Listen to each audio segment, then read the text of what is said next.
바다로 내 맘껏 져가라. 아멘. 이 시간 우리에게 주시는 하나님의 말씀은 이사야 42장 1절부터 9절 말씀입니다. 이사야 42장 1절부터 9절 말씀 제가 봉독하겠습니다. 내가 붙드는 나의 종 내 마음에 기뻐하는 자 곧 내가 택한 사람을 보라. 내가 나의 영을 그에게 주었은즉 그가 이방에 정의를 베풀리라.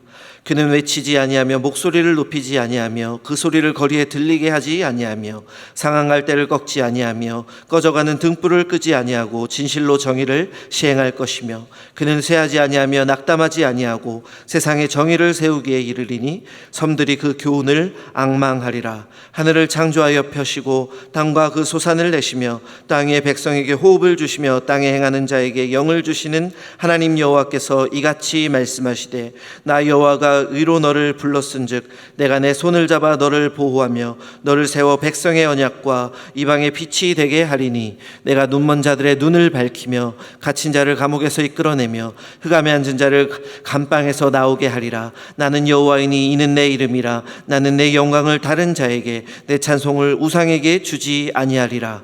보라, 전에 예언한 일이 이미 이루어졌느니라. 이제 내가 새 일을 알리노라. 그 일이 시작되기 전에라도 너희에게 이르노라. 아멘.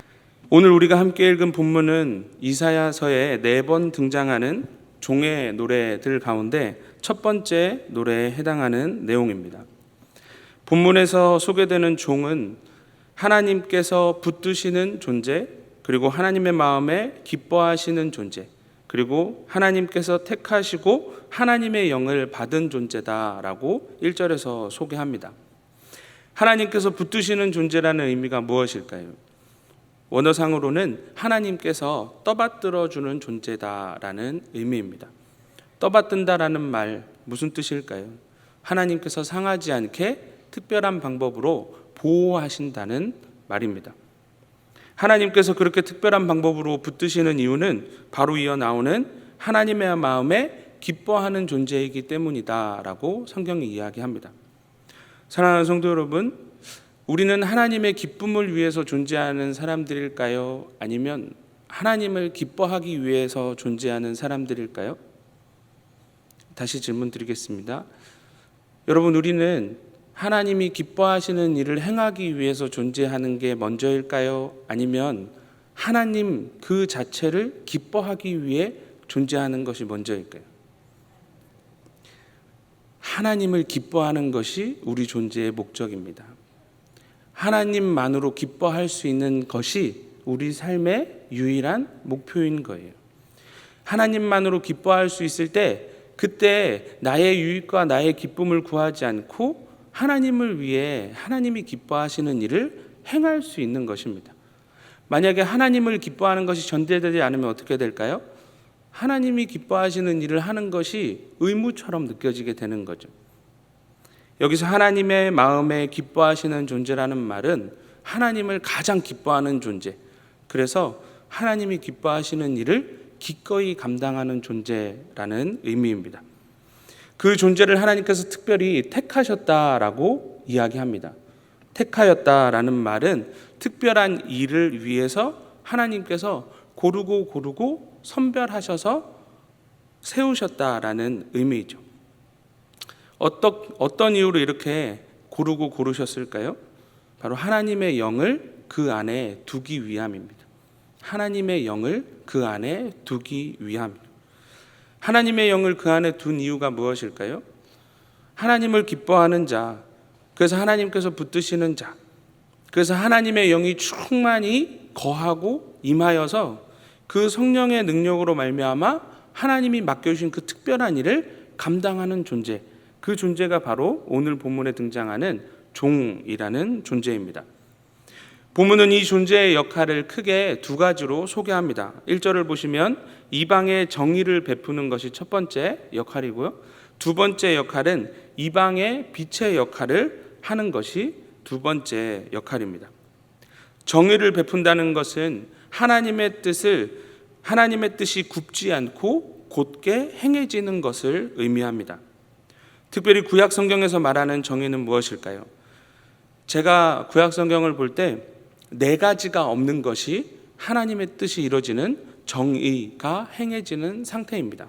첫 번째는 강포, 두 번째는 착취, 세 번째는 억압, 네 번째는 패악입니다.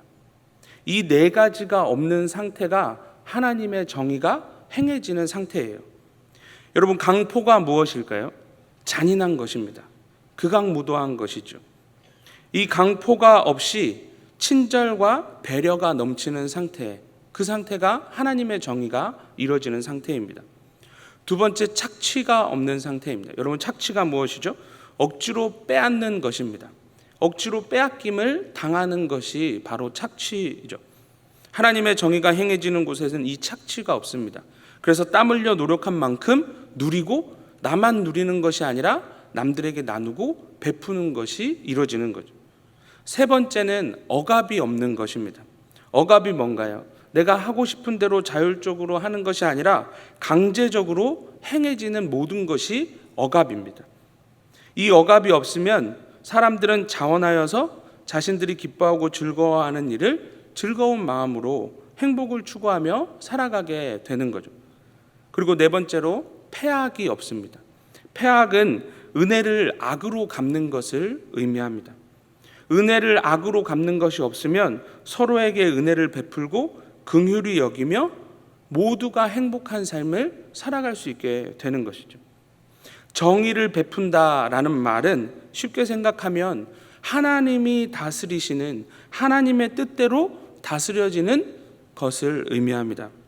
간단하게 말하면 뭘까요? 하나님의 나라가 이루어지는 것이죠. 빛의 역할을 한다는 것은 성경을 살펴보면 여러 가지 의미가 있지만 그 가운데 가장 많이 표현되는 것은 두 가지입니다. 첫 번째는 생명이고 두 번째는 진리입니다. 빛이 없이 생명이 존재할 수 없죠. 빛이 없이 우리는 아무것도 볼 수 없고 아무것도 알 수 없고 아무것도 깨달을 수 없죠. 그래서 종합적으로 빛은 생명과 진리로 연결되는 것입니다. 그래서 성경에서는 빛이 자주 회복과 연결됩니다. 생명, 병들고 약한 모든 것이 다시 건강을 회복하게 되고, 그리고 왜곡과 거짓이 난무하던 곳에 빛이 임하여 진리가 바로 서게 되는 것. 그래서 빛의 역할을 감당한다라는 말은 모든 것을 온전하게 회복시킨다라는 의미가 있는 것이죠. 오늘 본문에 소개되는 종이 이방의 정의를 베풀고 그리고 또 이방의 빛의 역할을 한다는 것은 이방에 이르기까지 하나님의 다스림이 이루어지게 하고 이방에 이르기까지 모든 것을 온전하게 한다라는 것을 의미합니다. 종합적으로 하나님의 나라가 이루어지게 하는 것, 그것이 바로 오늘 본문에서 소개되는 종의 역할인 것입니다. 본문에서 종에 대한 특징이 조금 더 등장합니다. 2절을 한번 보실까요? 그는 외치지 아니하며 목소리를 높이지 아니하며 그 소리를 거리에 들리게 하지 아니한다라고 이야기합니다. 여러분, 성령의 9가지 열매 다들 외우시죠? 한번 해볼까요? 잠을 깨우기 좋습니다. 시작. 사랑과 희락과 화평과 오래 참음, 자비와 양성과 충성과 온유와 절제. 이 9가지 열매 가운데 방금 읽었던 2절에 해당하는 성령의 열매는 무엇인 것 같으세요? 온유입니다. 온유. 따뜻할 온에 부드러울 유입니다. 종의 특징 첫 번째가 뭐죠? 온유한 겁니다. 강제적으로 힘으로 하나님의 나라를 이뤄가지 않습니다. 그 특유의 온유함으로 하나님의 나라를 이뤄가는 존재다라고 이야기하죠. 이어서 3절에서 이렇게 이야기합니다. 한번 눈으로 보실까요? 상한 갈대를 꺾지 않으시고 꺼져가는 등불을 끄지 아니하신다. 그 특유의 온유함으로 어떻게 하신대요? 갈대가 상하였다고 꺾어내지 않습니다. 그대로 두시나요? 그렇지 않습니다. 회복시키십니다. 고치시죠. 등불이 꺼져간다고 해서 후 불어서 꺼버리지 않으십니다. 어떻게 하시죠? 다시 그 등불이 불을 비출 수 있도록 등불을 회복시켜 주시는 거죠. 긍휼히 행해 주시는 것. 그래서 그 긍휼로, 그 온유함으로 회복시키는 것이 종의 특징 두 번째입니다. 그리고 이어서 4절에 보시면 눈으로 보실까요? 쇠하고 낙담하지 않고 정의를 반드시 시행하는 존재다. 그래서 많은 섬들이 그 교훈을 앙망한다라고 이야기합니다. 조금 이해하기 어려운 표현인데요. 쉽게 설명드리면 여러분 이 종은 어떤 상황 속에서도 포기하지 않고 낙심하지 않고 상황에 굴하지 않고 반드시 맡은 바 임무를 시행하는 존재인데 그 존재의 입에서 나오는 모든 교훈을 앙망한다라고 이야기합니다. 여기까지는 우리가 이해하기 쉽잖아요. 근데 뭐가 그 교훈을 앙망한대요? 섬들이 그 교훈을 앙망한다라고 이야기합니다. 여러분 섬은 어떤 특징이 있나요? 사면이 바다입니다. 외로이 떠 있는 것처럼 보이는 것이 섬입니다. 바람이 불면 풍랑이 일면 커다란 파도에 곧 없어져 버릴 것 같이 위태로운 것이 섬이죠. 성경에서 바다는 하나님의 다스림을 대적하는 존재들이 머물고 그리고 종말에는 그 존재들이 다 심판받아서 어디에 갇히게 된다고 표현하냐면 바다에 갇히게 된다라고 표현합니다. 그래서 시편과 욥기를 살펴보면 인간의 통제 영역을 벗어나 버린 악과 고난을 의미하기도 해요. 섬은 그런 바다로 사면이 둘러싸여져 있는 지형입니다. 뭐 하나 의지할 것이 없는 외딴 섬, 외로운 존재인 거죠. 그런 섬이 종의 교훈을 앙망한다라고 이야기합니다. 그 이유는 쇠하지 않고 낙담하지 않는, 그래서 반드시 자신에게 맡겨진 그 임무를 시행해내는 그 종을 통해서, 그 종의 입에서 나오는 가르침을 통해서 자기 자신도 버텨낼 수 있는 힘을 얻을 수 있기 때문이죠. 종의 특징 세 번째, 그것은 풍랑과 거친 파도 한가운데에서도 굴하지 않고 오히려 자신뿐만 아니라 자신을 바라보는 누군가에게 평안과 안정을 이루어 주는 것, 그리고 그렇게 살아갈 수 있도록 삶의 실제적인 교훈을 주는 것, 그것이 바로 종의 특징 세 번째인 것입니다. 종합하면 어떻게 될까요? 그 탁월한 온유함으로, 그 탁월한 삶과 가르침으로 어떤 상태에 있는 존재이든지 상관없이 반드시 기어코 능히 회복시키는 존재, 그것이 바로 종인 것입니다. 그리고 본문에서 이 종의 구체적인 사역의 모습이 몇 가지 소개됩니다. 7절을 보실까요?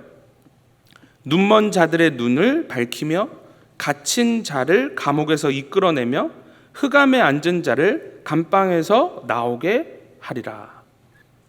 그 종의 사역의 대상이 세 부류의 대상이 나옵니다. 첫 번째는 눈먼 사람들, 두 번째는 감옥에 갇힌 사람들, 그리고 세 번째는 흑암에 앉아 있는 사람들입니다. 여러분, 눈먼 사람들이 누군가요?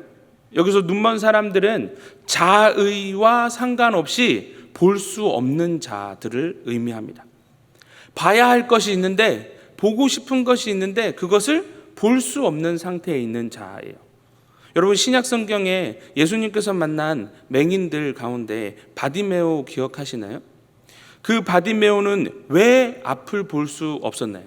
자신의 죄 때문도 아니고 그 부모의 죄 때문도 아니었죠. 봐야 할 것을 볼 수 없는 자들이 이 세상 가운데 있는 것입니다. 그런데 이 종이 무슨 일을 한다고요?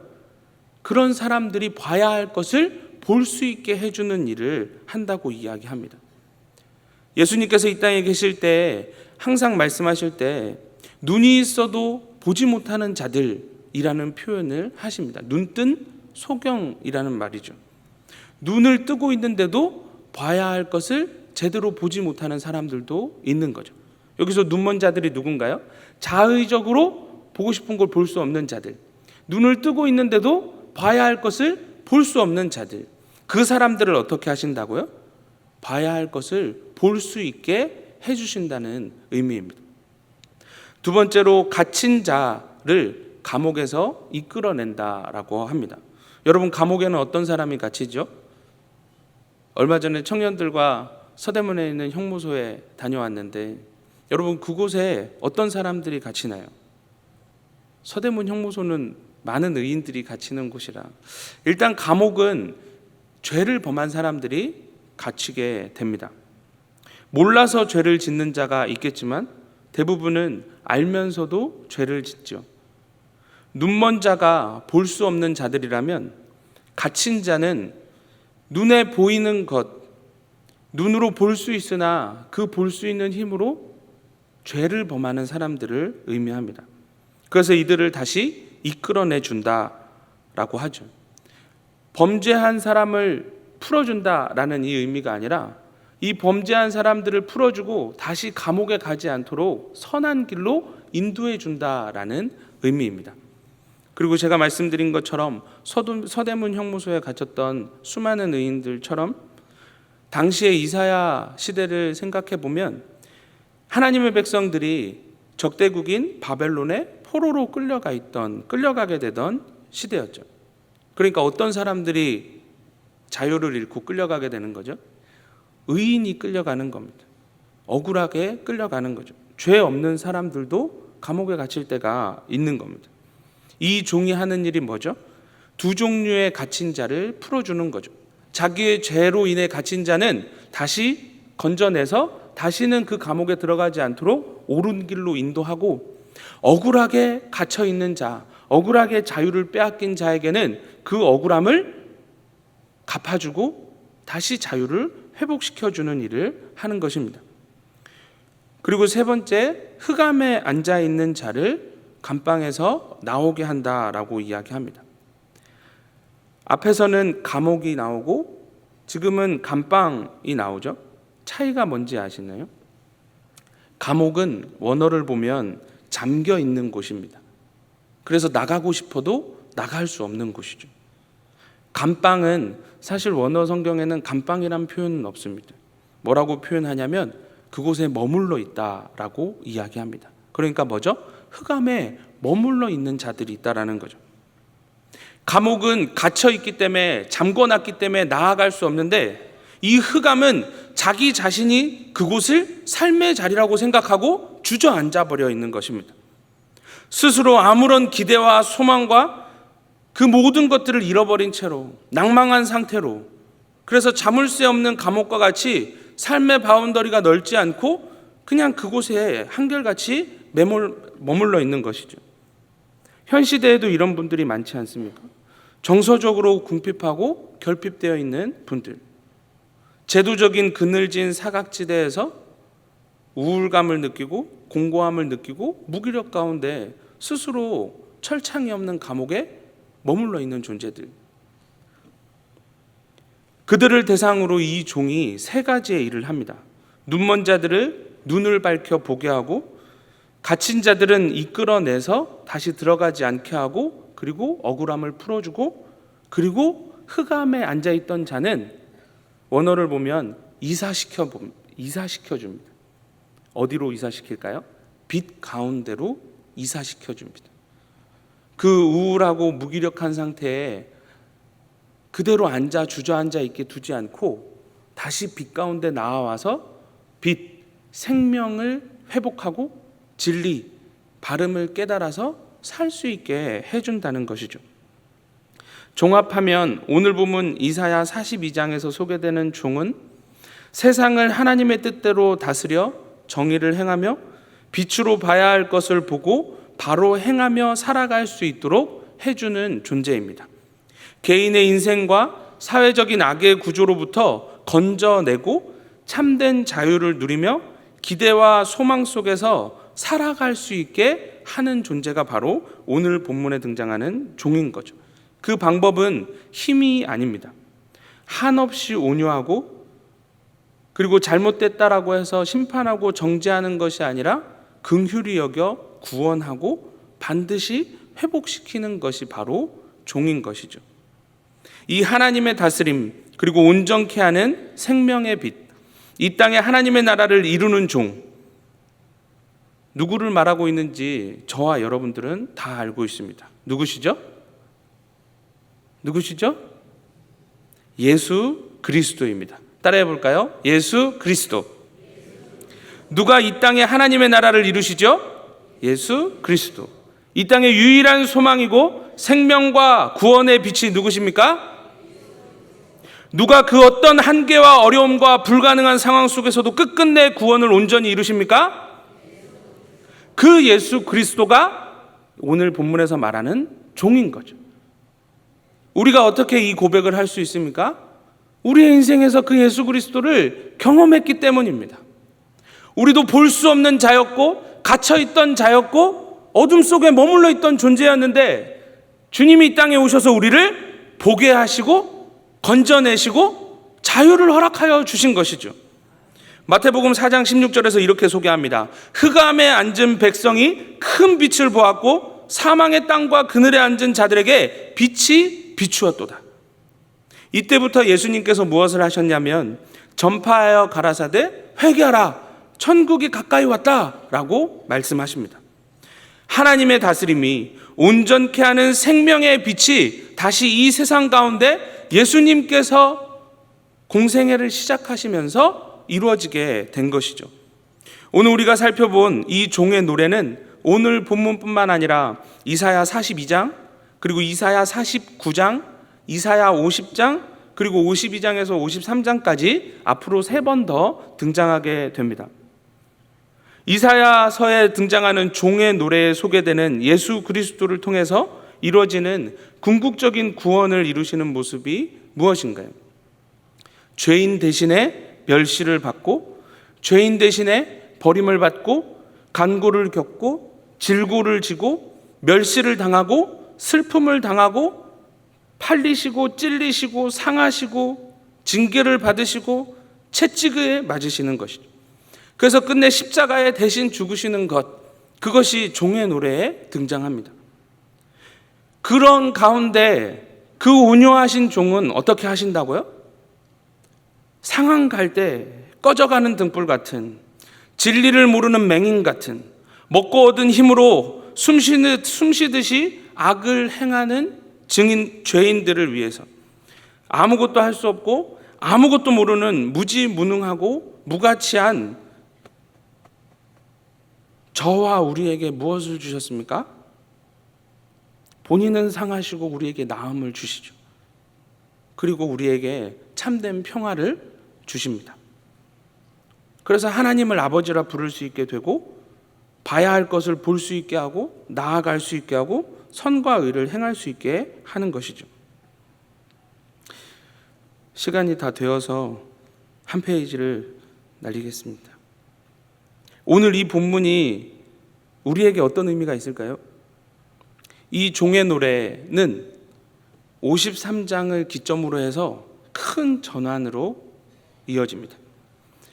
이전까지는 종, 빛 이렇게 단수로 나오던 것이 이 종의 노래가 끝나고 나서 종들 그리고 빛들의 이야기로 시작되는 거죠. 이사야는 총 66장입니다. 그러니까 53장 이후에는 종들과 빛들을 통해 이루시는 하나님의 나라에 대한 이야기가 선포되고 있는 것이죠. 그리스도의 십자가의 대속의 은혜로 말미암아 그리스도인 되었던 것처럼 이 종의 온전한 순종을 통해 종들이 일어나고 이 빛의 온전한 성취를 통해 빛들이 일어나게 되는 것입니다. 이 인식이 지금 이 시대에 살아가는 그리스도인들에게도 반드시 필요한 것이죠. 우리가 종들이 되었습니다. 그러면 우리의 삶은 마땅히 무엇을 위해서 살아야 될까요? 이사야 42장에 등장하는 종의 삶을 우리도 살아가야 하는 것이죠. 사랑하는 성도 여러분, 우리가 왜 전도하고 선교할까요? 종이고 빛이신 예수 그리스도를 통해 그 십자가 대속을 통해 저와 우리가 빠짐없이 종들 중에 종 그리고 빛들 중에 빛이 되었기 때문입니다. 그래서 전도와 선교는 선택이 아니고 따라해 볼까요? 필수입니다. 다시 한번요. 선택이 아니고 필수입니다. 하면 좋은 것 정도가 아니라 해야 하는 것 그리고 하지 않으면 실상 우리가 존재할 필요가 없는 것이죠. 여러분 곰곰이 생각해 보십시오. 예수님을 믿고 바로 천국 가면 너무 좋은데 왜 우리 예수님 믿고 그리스도인이 되었는데 이 땅 가운데 남겨두셨을까요? 뭔가 할 일이 남아있기 때문이죠. 그러면 그 할 일이 무엇일까요? 우리가 종으로부터 빚으로부터 받았던 그 은혜를 기억하고 누군가의 인생에 이 종과 같은 존재, 이 빚과 같은 존재가 되어야 한다는 것이죠.